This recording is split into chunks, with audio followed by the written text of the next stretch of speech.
Tell me what brings you to court, sir. I was diagnosed with prostate cancer. I'm so sorry. Yes, about 3.5 years ago. Okay. And I mean, that is absolutely devastating news. But I came upon the idea to go ahead and make a video of my life. So document it. That will show my family, friends, my entire life. Okay. And up through having cancer and fighting it and unsure of what the outcome was going to be. So that is why I hired Leonard to help me. Okay, so Mr. Price, you are a videographer of some sort? Correct, a videographer and an editor as well. An editor, okay. So you hired Mr. Price to, this is I think a fantastic idea, by the way, to document kind of your life story, including your battle with cancer. And as we are in this courtroom today, I hope you are well and healthy. Yes, Your Honor. Amazing, amazing. That's the a blessing. whole thing was going to be a journey, Oh, and indeed. I am cancer-free. Amen. I'm so glad to hear that, Mr. Harlow. So congratulations to you. Thank you. Okay, so you hired this man to document everything. And how does it go? I compiled a lot of my pictures from my childhood, because it was going to be from the beginning all through my life. And how old are you now, sir, if I can ask? I'm going to be 72. Okay, amazing. Congratulations. So anyways, I compiled a lot of old photos and Polaroids and Super 8 movies, VHS tapes. I recall VHS. And it was my life, and it went through my childhood, and then also my children being born, and of course my wedding pictures. And I mean, it was comprehensive. It was a big journey through everything. And how was his handling of the material? We met quite a few times as he arranged all the material and compiled it into a nice video format. So you were pleased, it sounds like, with the services? Correct. Up until that point. That point. Okay. That was kind of the easy part. The hard part was when I arranged with him to go ahead and attend the doctor's visits with me, the diagnosis, and talking about the diagnosis on camera, and then having him come to watch the chemotherapy. And we did that. You know, I set up appointments so he could be there and do all that for me. And the whole thing was, it was a big surprise. None of my family, I didn't tell any of my family anything. So nobody even knew you were curating this masterpiece of your life? Not only that, but that I had Oh, they cancer. didn't even know you were sick? They didn't even know. My wife wow. passed away about 10.5 years ago. Okay, I'm sorry so for that. Yeah. My kids don't live around nearby. So they didn't know a clue about any of this? Correct. And that was how you wanted it? Yes. And did Mr. Price, let me come to you for a second, sir. Were you aware that Mr. Harlow's wish was that this all be kept confidential? Certain aspects of the video footage were supposed to be confidential, specifically to the cancer treatment and the cancer diagnosis once it was determined. Let me ask you this, Mr. Price. Do you have a contract or Yes, anything? we do. Okay, can you please give the whole folder to Elijah? Yes. And you could collect Mr. Harlow's as well, Elijah? There we go. So we can all see exactly what we are talking about. Okay, excellent, thank you. Okay, so let's look at the contract. And the most apropos clause is going to be 5. Above all else, the employee, in this case Mr. Price, agrees to total confidentiality with regards to this project. No personal information regarding the employer or the project is to be shared with anyone until the premiere of the film, except with the express consent of Mr. Harlow here, including but not limited to footage and medical information. So you were clear on the confidentiality, and obviously it was very important to you, sir, which is why you included it in the contract. That is correct. Okay, so how did we get a breach as to your allegations, sir, Mr. Harlow?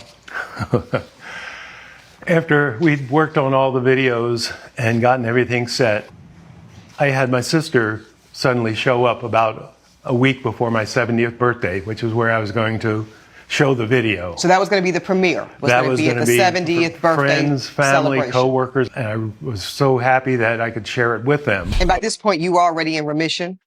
I was cancer-free. Cancer-free. And there's Let's say also cancer-free, a note that part of what caused all this was a video that I had him come by and take of me ringing the cancer-free bell. Okay, I think we have this video as well. So let's see what the video of Mr. Harlow victoriously ringing his cancer-free bell.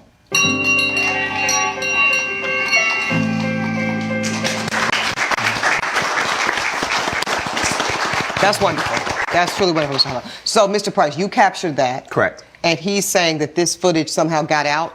Correct. And why would it get out, sir?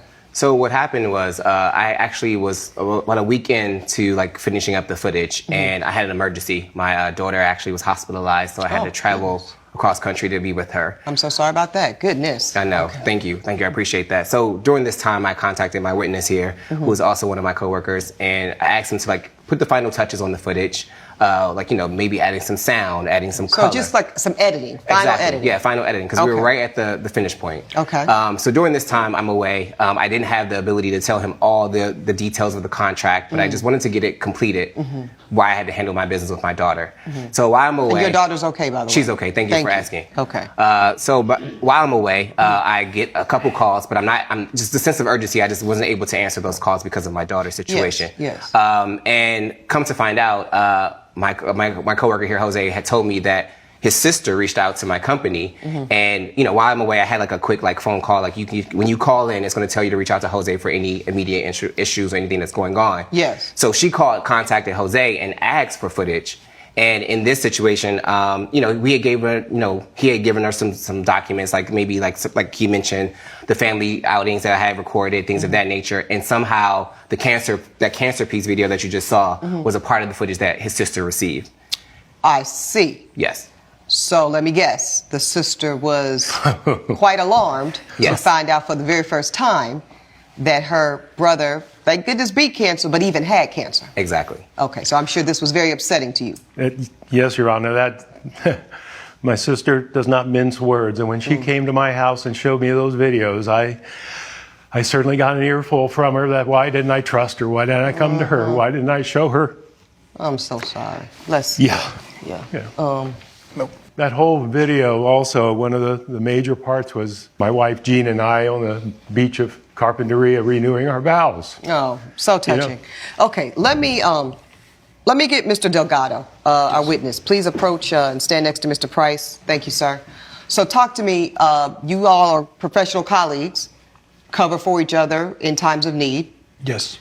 What was the instruction from Mr. Price regarding Mr. Harlow's project?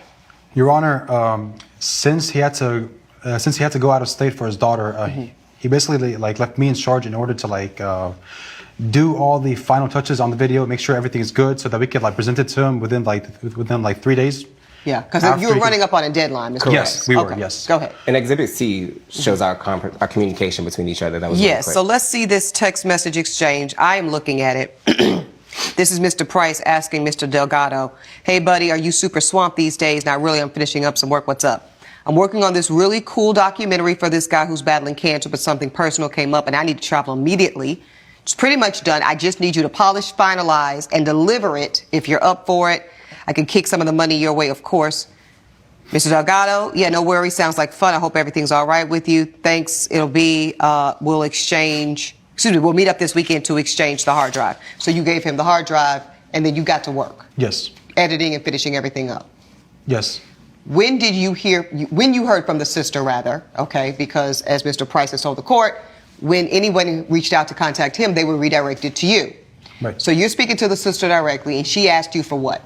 Basically, she reached out to me on Monday morning, and at that point, I tried calling Leonard right here, and I tried calling him, but he wasn't able to answer my calls. So which makes sense because if he could answer calls and handle work, he would be working himself. Right. He was handling his daughter's health. I understand. Right. So she had reached out to me in order to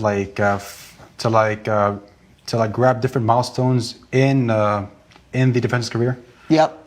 In his life and everything. So basically, I just what I did was I just kind of sent her a few clips of his milestone, and honestly, I really didn't know that they didn't know about his cancer. So I really did not know about that, and it wasn't made aware to me. So you didn't know anything was a secret? No. And Mr. Price, you weren't able to tell him? Correct. And why is that?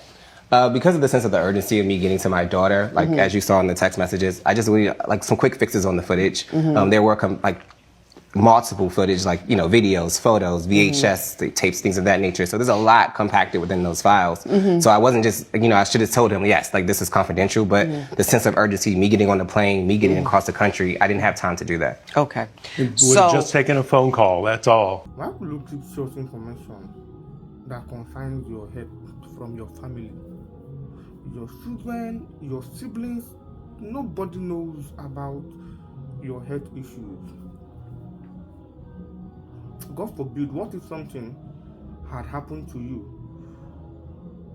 How do you want them to take it? How do you even want them to react? Talk more of the way they found out about this particular thing. So I think I'm going to force the plaintiff at that particular point, because he didn't do well. There are some things you don't keep away from family, no matter how secretive you think you can be.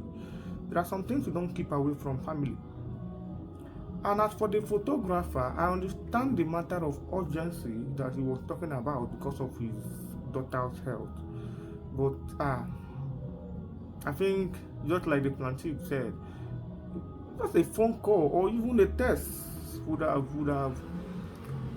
have made his colleague know that this is a top tier secret, confidential. But this is what is it. Let's continue watching to see what happens next. So your sister's upset. Now the cat's out of the bag. Do you end up having the 70th party at all? Oh, yeah, yes, Your Honor. I had it planned for, several weeks, and I had about 52 guests invited. Very nice. I mean, and were you able to show the video? The entire video was shown, but it was just overshadowed by the questions and the condolences and the congratulations and, beating cancer. And once again, dealing with everybody's, 2 cents, so to speak, right? Everybody's got something to say. It was not the big, it wasn't joyous the outcome occasion that you wanted. Correct. Okay.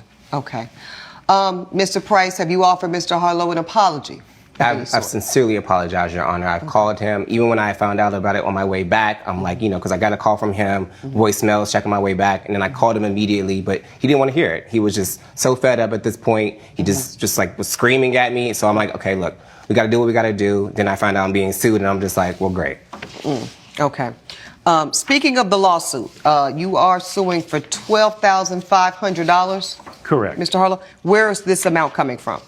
Well, because he breached the contract, I would like to have that $10,000 that I paid him. I paid him in advance, mainly because we didn't know what the outcome was going to be. Yes, I do see. And then the extra $2,500 just for, all the problems that arose from his negligence.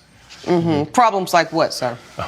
Once again, dealing with all friends and family and having to put up with that. So the emotional piece. The emotion. I mean, I guess I got, put on YouTube and what? Yeah, my niece has a channel and wanted to congratulate her uncle for.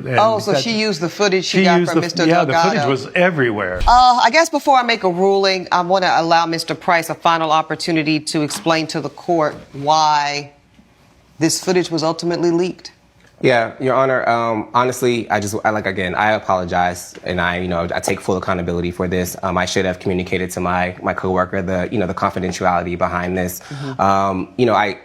Mistakes happen. Yeah, they do. I had just like he had a health issue, I had a health issue with my daughter. I'm glad he's cancer free. I'm glad my daughter is fine now. But I did do a service, and I was paid for that service. So I know things happen, and again, I apologize again. But to take the money back for the services I did, to actually sit through those cancer treatments with him, I've even shared some tears of my own. I think mistakes happen. I think we meet in the middle, and then hopefully we can go from there. Okay, I appreciate it. I'm going to take you up on some of what you offered, Mr. Price. Let me start with something you just mentioned. You said, you shed tears of your own. You went to the chemo as well. Sounds like you're making the case that you endured some emotional taxation as well. And I'm sure that you did. But I need you to know that part of it is part of the job, right? You knew that this man was fighting a cancer diagnosis at the onset. He made it clear to you the sensitive nature of the project. You took it on. So that literally comes with the territory.